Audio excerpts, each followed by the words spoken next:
Cap KVU's Jamison Keefover heard from officials today that say the jobs that aren't coming back do have a big impact on Washington families.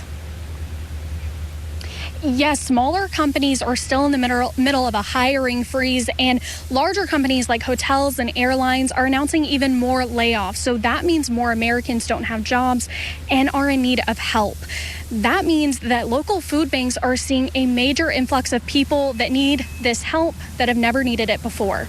There's been an enormous crisis this year, and just to put that in a little bit of context, in the previous entire state fiscal year, 1.12 million Washingtonians sought food assistance. In contrast to the current model that indicates about 2.2 million people are currently food insecure in Washington state. Mass unemployment forcing families to seek assistance, but the pandemic makes getting food to families more difficult. As a safe alternative, food banks are offering drive-through distributions.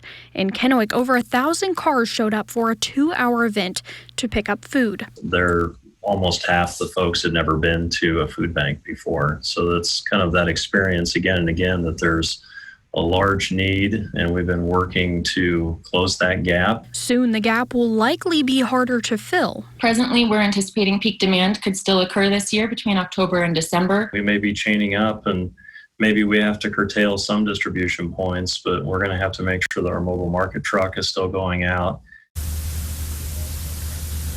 And with those people never needing assistance before, they may not even know where to start and how to get help. So we put together some resources on our website, yaktrynews.com, so people can learn where and when those distributions are happening in their area, in Eastern Washington and statewide. And with more and more challenges coming into play for these organizations, they're also in need of volunteers. Those links are also on our website as well. And today, those officials told us that the federal government is not going to be giving any more funding for food assistance for the rest of the year. So it's up to our local community to help those in need.